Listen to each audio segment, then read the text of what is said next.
एजाज़ चौधरी साहब ने साबिक सेक्रेटरी खारजा हैं, माहिर हैं बैनुल अक़वामी उमूर के। बहुत शुक्रिया चौधरी साहब, आपके वक्त का आपसे गुफ्तगू करते हैं। इरशाद साहब, वज़ीर-ए-आज़म का ये 4 रोज़ा दौरा, अहम मुलाकातें भी हुई, लेकिन अगर मैं आपसे पूछूं कि 3 पहलुओं में सबसे भारी पहलू कौन सा रहा पाकिस्तान के लिए, मुआशी एतबार से, सियासी एतबार से, या जो रिलेशंस अमंग नेशंस हैं उस एतबार से ये दौरा ज़्यादा कामयाब? देखिए, इस दौरे की सबसे ज़्यादा अहमियत ये थी कि ये जो विंटर ओलंपिक्स थे, यूरोप ने इनका बायकाट करके चीन को तन्हाई में धकेलने की कोशिश की।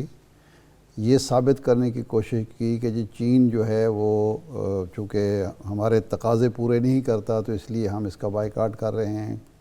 माजी के जो इख्तलाफात हैं उनको बुनियाद बनाया गया।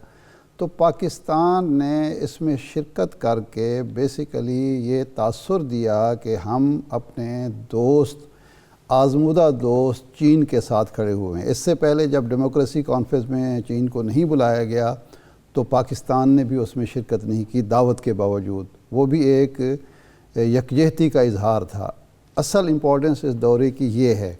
बाकी उससे कोई मुआशी मुफाद या हमें हासिल होता है, उसकी वजह से हमें सफारती फ़वायद हासिल होते हैं, उसकी वजह से हमें स्पेस मिलती है या इलाकाई सियासत में हमारी अहमियत बढ़ती है, तो ये ज़िमनी फ़वायद हैं उसके, और ये ज़ाहिर पाकिस्तान के लिए, रियासत के लिए बहुत मुफीद है।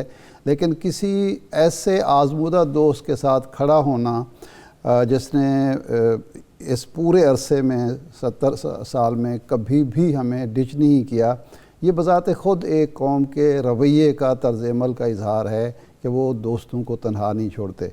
एजाज़ चौधरी साहब चूँकि बैनुल अक़वामी उमूर के माहिर हैं और ये चूँकि ख़ुद डील करते रहे हैं इसको, तो हम मेरे ख्याल चौधरी साहब से ये पूछते हैं कि चीन के इस दौरे से क्या सिर्फ़ इजहार यकजहती मकसूद था, या ये कोई पॉलिसी शिफ्ट भी है कि हम मग़रिब से, अमेरिका से, यूरोप से मुंह मोड़ के चीन की तरफ और रूस की तरफ और नए जो बुलाक बन रहे हैं उसकी तरफ जा रहे हैं? चौधरी साहब जी, मेरे ख्याल में इस दौरे के 2 बड़े अहम पहलू हैं। एक तो वो जिसका आपने इजहार किया जी, कि हम चीन के साथ, इस देरीना दोस्त के साथ अपनी दोस्ती का अयादा करना चाहते थे। जी, हमारी क़यादत ने चीनी क़यादत के साथ बहुत सारे बातचीत की, और आपको याद होगा कि पिछले 3 सालों में पाकिस्तान चीन दोस्ती के ऊपर बहुत सारे लोगों ने शकूक पैदा करने की कोशिश की। जी, लोगों ने कहा कि ये तो आपको कर्ज में लपेट रहे हैं, किसी ने कुछ कहा, किसी ने कुछ कहा,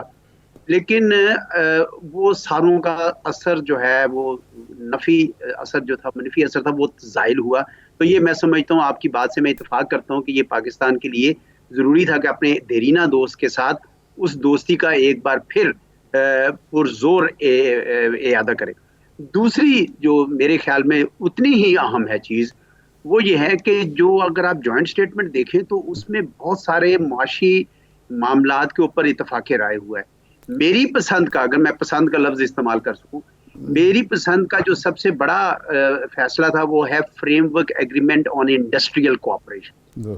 उसकी वजह यह है कि मैं जेन्युइनली ये समझता हूँ कि जिस मुल्क में सनत होगी वहाँ रोज़गार पैदा होगा, रोज़गार पैदा होगा तो खुशहाली आएगी। इस वजह से बहुत देर हो गई, हमारे स्पेशल इकोनॉमिक जोन्स में चीनी इंडस्ट्री आनी थी, नहीं आई, और भी मुल्कों से इंडस्ट्री आ सकती थी। तो वो जो एक फ्रेमवर्क एग्रीमेंट बना है, ये बहुत अच्छी बात है। साथ ही साथ गवादर के हवाले से भी उन्होंने लो कार्बन जोन बनाने की बात की है, तो फार्मास्यूटिकल्स में जॉइंट वेंचर्स की बात की है। तो ये अगर हमने इसका सही फॉलो अप कर लिया तो मैं उम्मीद रखना चाहूँगा इस बात की कि पाकिस्तान और चीन मुआशी लिहाज से एक बार फिर उतने ही करीब आ जाएंगे जितनी की हमारी ख्वाहिश है। जी चौधरी साहब, चीन की तरफ से, बाज़ दूसरे दोस्तों की तरफ से, लेकिन ख़ास तौर पर चीन की तरफ से एक बात तसलसल से कही जाती है निजी मुलाकातों में, वो बरमला तो ये बात नहीं करते कि पाकिस्तान के साथ हमें जो मुश्किल है वो है कैपेसिटी की, कि हमारे यहाँ जो काम 6 दिन में होता है वो पाकिस्तान में 6 साल में भी नहीं हो पाता। हमारा जो बैंक है या हमारा जो बिज़नेसमैन है उस पैसा फंसा के बैठ जाता है और यहाँ कोई मंसूबा पाए तकमील को नहीं पहुँचता, मुख्तलिफ़ किस्म की रुकावटें खड़ी की जाती हैं। सऊदी अरब ने आज से 3 साल पहले, 3.5 साल पहले कहा कि जी ग्वादर में वो $6 अरब की रिफाइनरी लगाएंगे। आज तक पता ही नहीं है कि वो कहाँ तक पहुँचा है।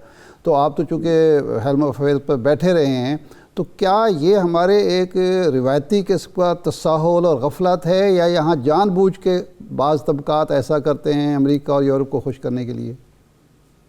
नहीं, मैं नहीं समझता कि जी सिर्फ ये जानबूझकर है। हमने सच्ची बात है अपनी कैपेसिटी बिल्ड नहीं की है। देखिए ना, ईज ऑफ डूइंग बिजनेस मांगती है। मेरी जब मैं हुकूमत में था तो एक BRI फोकल पॉइंट के साथ बात भी हुई।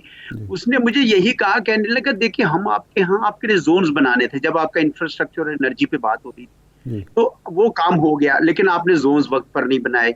और फिर अब जब हमारे उन्होंने कहा ये भी आपका तासुर गलत है कि हमारी स्टेट एंटरप्राइजेज आएंगी और वो हुकूमत वक्त उनको हुक्म देगी तो आ जाएंगी।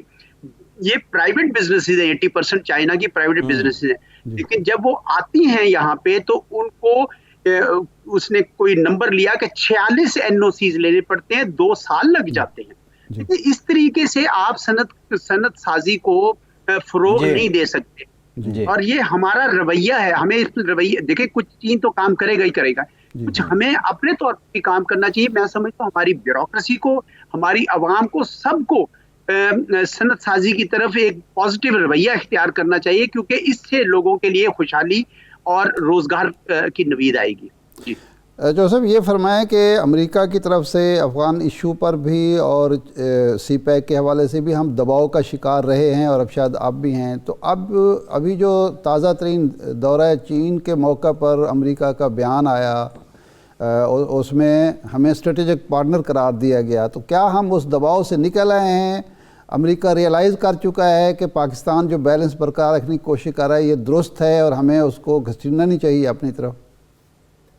बिल्कुल जी, मैं शाह साहब इससे इत्तफाक करता हूँ कुल्ली तौर पर। उसकी वजह यह है कि 20 साल में जो उन्होंने अस्करी हल ढूंढने की कोशिश की अफगानिस्तान में, उनको अंदाजा हो गया कि गलत है।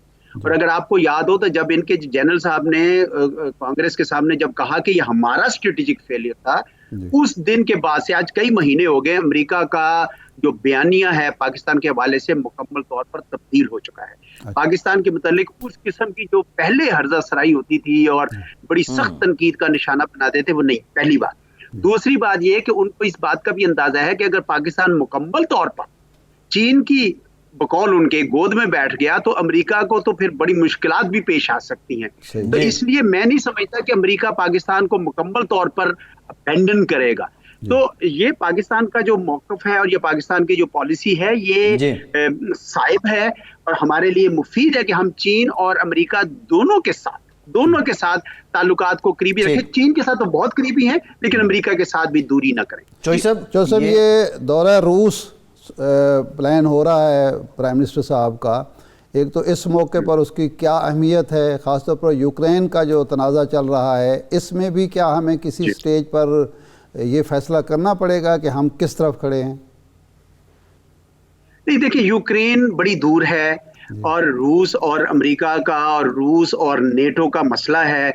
ना पाकिस्तान से कोई एक्सपेक्ट करता है कि जी आप कोई मौक़िफ़ लें, ना हमें इसमें ये क्रिकेट की इस्तेलाह इस्तेमाल करें, बाहर जाती गेंद है, इसको मत छेड़े। देखिए रूस के साथ जो हमारे ताल्लुकात है वो इसलिए है कि रूस कोशिश कर रहा है बड़े अरसे से कि एशिया में अपने जो ताल्लुक, अभी चीन के साथ भी उन्होंने एक लिहाज से बड़ी दोस्ती को बढ़ाया है, वो हिंदुस्तान के साथ भी करना चाहते हैं, हमारे साथ भी करना चाहते हैं, खुसूसन माशी मैदान में। आपको याद होगा कि नॉर्थ साउथ गैस पाइपलाइन का बड़े अरसे से सिलसिला चल रहा है। पहले कोई लीगल इश्यूज थे, अब कोई और इश्यूज है, मुझे अब पता नहीं कि क्या है। लेकिन हमें, अगर हम चाहते हैं कि रूस के साथ भी हम दोस्ती बनाएं, तो फिर हमें इन मुल्कों के स्टेक्स अपने मुल्क के अंदर बढ़ाने पड़ेंगे, और वो आते हैं सरमायाकारी से।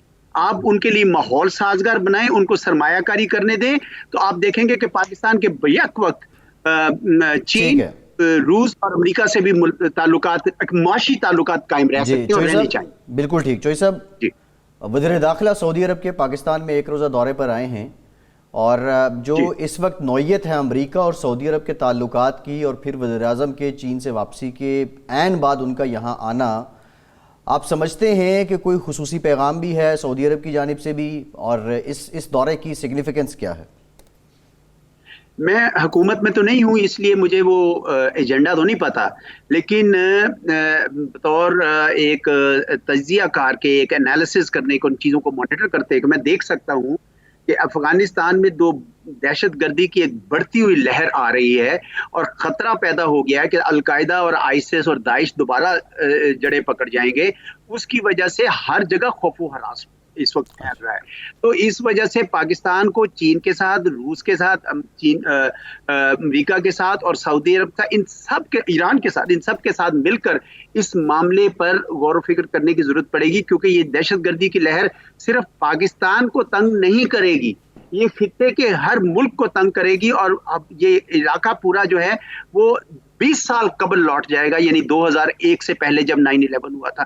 तो मेरा ये ख्याल है कि बहुत बड़ा एजेंडा उनके इस विजिट का वो दहशतगर्दी के खिलाफ जंग है। दूसरी एक स्पेकुलेशन है, मैं स्पेकुलेशन इसलिए कह रहा हूँ, मुझे उसका इल्म नहीं है, वो ये है कि अमेरिका आहिस्ता आहिस्ता खित्ते से अपने तमाम बेसिस खत्म कर रहा है।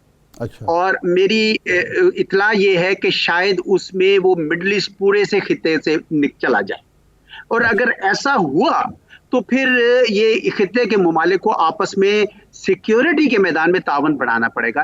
जिस तरह मैंने कहा कि ये मेरी हतमी इतला नहीं है, लेकिन मेरा ये गुमान है कि ये इस तरफ भी मामला चलता है।